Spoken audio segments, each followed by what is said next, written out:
तवज्जो है मेरी बात पर आपकी? मेरी बात पर तवज्जो है आपकी? आपकी कोई सियासी जमात, कोई इल्ला माशाअल्लाह जो इस वक्त काम कर रही हैं, जो बड़ी बड़ी पार्टियां बनी हुई हैं, उनमें से कोई एक सियासी जमात का कोई एक कारकुन भी कहता है कि मेरे लीडर से फलानी गलती हो गई है? बोल के बताएं।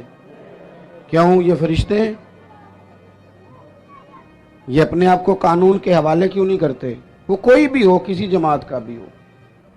जब ये 3-4 साल पहले हुकूमत आई थी तो एक साहब मेरे पास बड़े दौड़े दौड़े आए, कहने लगे तब्दीली आ गई है मुल्क में।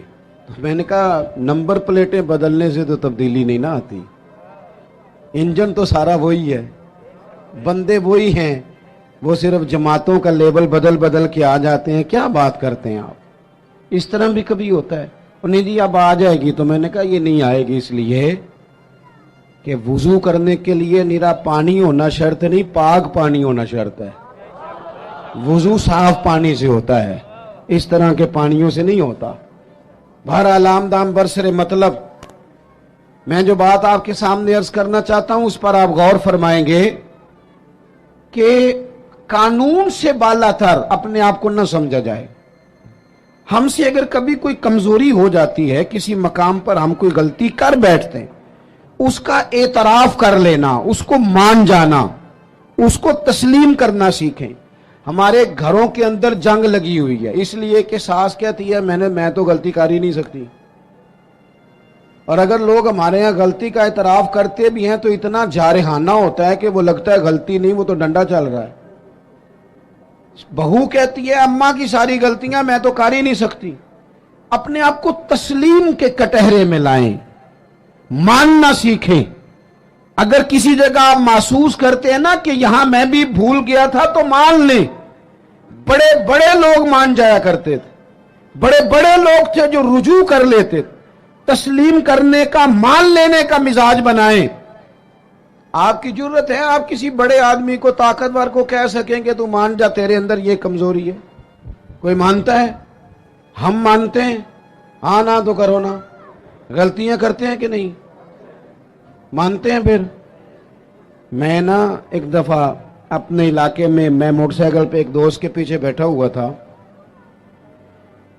तो रोड के ऊपर ही ना एक साहब ने दूसरे को टक्कर मार दी मोटरसाइकिल की। अब वो गलत टक्कर मारी उसने, उससे गलती हो गई तो टक्कर उसको लग गई, वो बंदा गिर गया। तो अब वो गिरने वाला उठा तो जिसने टक्कर मारी थी ना वो उस पर चढ़ाई कर गया, कहने लगा कब से मैं हारन बजा रहा हूं, कब से मैं इशारे दे रहा हूं, कब से लाइटें दे रहा हूं, देखा नहीं जाता, चला नहीं जाता। अब वो बंदा गिरा भी था, तकलीफ भी हुई थी, और जिसकी गलती थी वो प्रेशर भी डाल रहा है। थोड़ी देर के बाद वो रुखसत हो गया। मैं जब तक करीब चला गया, चंद सेकंड लगे, वो बंदा बेचारा गिरा था, उठ के चला गया। मैंने करीब जाके वो टक्कर मारने वाले से कहा, मैंने कहा गलती भी तेरी थी, मैं देख रहा हूं पीछे पीछे हम भी आ रहे हैं और चढ़ाई भी तू कर गया। तो ये तरबियत है आजकल जो कौमों की और नौजवानों की हो रही है। वो क्या कहता है? वो कहते पीर साहब तुसी भी तकदे सो पे। मैंने कहा पीछे ही था।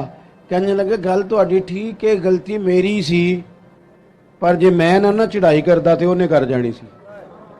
ये मिजाज है। ये हंसने वाली नहीं तो रोने वाली बात है। जब कौमों की तरबियत इस तरह की हो ना कि मानना नहीं, चढ़ाई करनी है, गलत भी है तो चढ़ाई करनी है, झूठे भी हैं तो चढ़ाई करनी, धौंस और धांधली के साथ, रोब के साथ बात मनवानी, फिर कौमों की तरबियत नहीं होती। रसूल पाक सल्लल्लाहु ताला अलैहि वसल्लम ने अपने सहाबा को जो मिजाज दिया है, सुकून किस चीज में है कि इंसान अपने आप को पेश कर दे। पता है कैमरे लगानों से जुर्म नहीं खत्म होते। अगर कोई जुर्म से आशना हो जाए ना, मैंने करना नहीं, फिर खत्म होता है। इतना बड़ा मजमा है, इतने सारे आप लोग आए हैं, क्या 3 आदमी मिलके एक गरीब का बोझ नहीं उठा सकते? क्या 3 लोग किसी एक गरीब का बच्चा नहीं पढ़ा सकते? इन सियासतदानों की राह तुम देख रहे हो, इनकी जिनको सिवाय अपनी लड़ाई से फुर्सत नहीं। और उन लोगों की तुम राह देख रहे हो जिनको वैसे गांव में किसी मरीज को जरूरत पड़ जाए तो उनके पास गाड़ी नहीं होती, लेकिन उनकी सियासी जमात का जलसा है ना, तो फिर वो गाड़ी भी निकलती है, फिर वो जिसको मर्जी भी देते हैं, फिर झंडे भी लगते हैं, फिर नंबर गेम भी होती है, फिर वीडियो भी बनती है। मैं भी उम्मीदवार हूं, टिकट लेना है, लिहाजा मेरे पीछे गाड़ियां लगाओ। न करो, ये नाशुक्री है दौलत की। जब अल्लाह की दी हुई जायज दौलत नाजायज जगह पे खर्च करते हो तो नाशुक्री करते हो। मैं आपसे अर्ज करूं, नहीं दर्द रहा हमारे दिल में, ज्यादा से ज्यादा अपने बच्चों के लिए दिल धड़कता है। थोड़ा सा और कभी दूसरा नंबर आए तो बहन भाइयों का, वरना वो रेडी वाला मेरा क्या लगता है। वरना ये तो इस तरह लगता है कि जैसे ये इंसानों के जत्थों को हमने जानवरों का जत्था समझना शुरू कर दिया। जब लीडरों की गाड़ियों के पीछे लोगों के बच्चे धूप में भागते हैं तो वो अंदर होके खुश होते हैं, वो हाथ हिलाते हैं। आप क्या देख रहे हैं, यहां कुछ तमाशे लगे हुए हैं। ये बेहंगम अंदाज आपका, वो जिस आदमी को बड़ा राजी होना चाहिए था कि मैं लाइन में लगा हूं, जिस तरह मेरी कौम तकलीफ में है मैं भी उसी तरह हूं, लेकिन वो कौम जो है बेचारी वो कह रही है कि सिर्फ डॉक्टर चेक कर ले, सिर्फ बता दे मरीज को क्या है, अगर कहीं और शिफ्ट करना है तो इसके लिए भी वो सिफारिश लेती है। लेकिन ये साहब क्या कहते हैं, कहते हैं मुझे अल्लाह ने बड़ी इज्जत दी है, मैं गया तो डॉक्टर उठ के खड़ा हो गया। तो भाई कौम को इसका क्या फायदा, डॉक्टर को भी आपसे कोई काम होगा। वो मैं जुमे में दोस्तों से कह रहा था कि हमारे हुक्मरान कहते हैं मैं बड़ा खुश नसीब हूं, जो भी जाता है वो कहता है मैं बड़ा खुशबख्त हूं, मेरे लिए काबे का दरवाजा खुला है। तो मैं कहता हूं काबे का दरवाजा खुलना कमाल नहीं, काबे वाले की बात मानना कमाल है।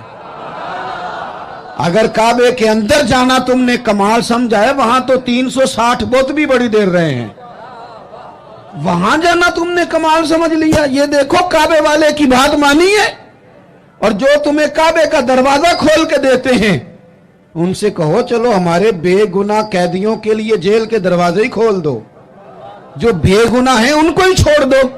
लेकिन हम वो ये है कि नबी पाक सल्लल्लाहु अलैहि वसल्लम ने ये भी बता दिया कि माँ का बड़ा हक है, और हुजूर ने ये भी बता दिया कि बीवी का भी हक है।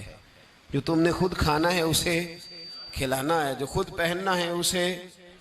अब मसला पता क्या होता है, बीवी का मुतालबा है कि तू सिवाय मेरे किसी की नहीं सुनेगा। वो कहती है कि चूंकि मैं आई हूं सारा कुछ छोड़ के, अब सिवाय मेरे तो किसी और की नहीं सुनेगा। अम्मा कहती है कि चूंकि पैदा मैंने किया है, परवरिश मैंने की है, जवान मैंने किया है, तो हुकूक मेरे ज्यादा है। ये हदीस अम्मा जरूर सुनाएगी अगर उसे याद होगी। अब उसका नुकसान ये होता है कि अगर किसी औरत से ये पूछा जाए कि तू बतला कि बगैर माँ के कोई बच्चा बड़ा हो सकता था, तो उसने पाल पोस के तुझे दिया है, तो तू ये कैसे कह सकती है कि तू किसी और की ना सुन। और अगर अम्मा से बंदा कहे कि तू खुद ही गई थी इसको देखने, तू ही इसको लाई है, अब किस तरह करके ये मुमकिन हो सकता है कि खातून खाना जो निकाह करके आई है, जिसके हुकूक का तायुन खुद नबी पाक सल्लल्लाहु अलैहि वसल्लम ने फरमाया, उसको हक ना दिया जाए। हमारे यहाँ नुकसान ये होता है, एक आदमी कहता है कि भाई मेरी सुनी जाए और मेरे अलावा किसी दूसरे की न सुनी जाए, बिल्कुल मेरी हद तक मामला रहे, आगे ना बढ़े। मेरे रसूल पाक सल्लल्लाहु ताला अलैहि वसल्लम की खिदमत आली मर्तबत में जब एक शख्स ने अर्ज की कि हुजूर मुझसे बड़ा गुनाह हो गया है तो मैं क्या करूं, तो नबी पाक ने फरमाया जा जाके अपनी अम्मा की नौकरी कर। एक कोई ऐसा गुनाह उस सहाबी से हो गया था जो दौरे जहालियत का था, शारहीन ने लिखा है। अब वो जिनके हुकूक जाया किए थे वो मिल नहीं रहे थे, या वो दुनिया से जा चुके थे, तो उसने हाल पूछा कि हुजूर अब क्या करूं, तो नबी पाक अलैहिस्सलाम ने फरमाया जा अपनी अम्मा की नौकरी कर, अल्लाह तेरे गुनाह माफ कर देगा।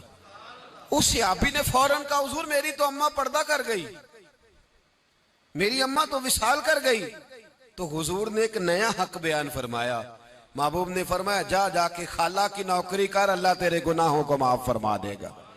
और फरमाया खाला भी मिसले माँ के होती है, खाला भी मिसल, तू जाके तो हुजूर अलैहिस्सलाम ने तो खाला का हक बयान कर दिया, नबी पाक ने तो तायुन कर दिया कि तूने नौकरी करनी है। अब अगर बेगम साहिबा को एतराज हो कि तू खाला के घर क्या लेने गया था, तो उधर क्यों गया था? तो ये उसका एतराज इसलिए दुरुस्त नहीं है कि इस हक को रसूल पाक ने बयान फरमा दिया है। नबी पाक सल्लल्लाहु अलैहि वसल्लम ने इसका जिक्र फरमा दिया। मेरे रसूल पाक सैयद आलम सल्लल्लाहु अलैहि वसल्लम ने खुद इरशाद फरमाया, तिरमिज़ी शरीफ की हदीस है, नबी पाक के ना किसी चचा पर किसी ने एतराज किया।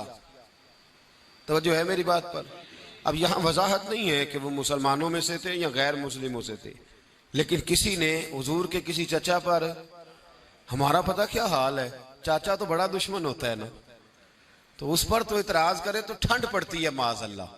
लोग कहते फटाफट कर दो जुमले और कह दे, चाचा तो शरीक होता है, रोज अब्बा बताता है, अम्मा रोज तबसरा करती है कि बड़ा जालिम है।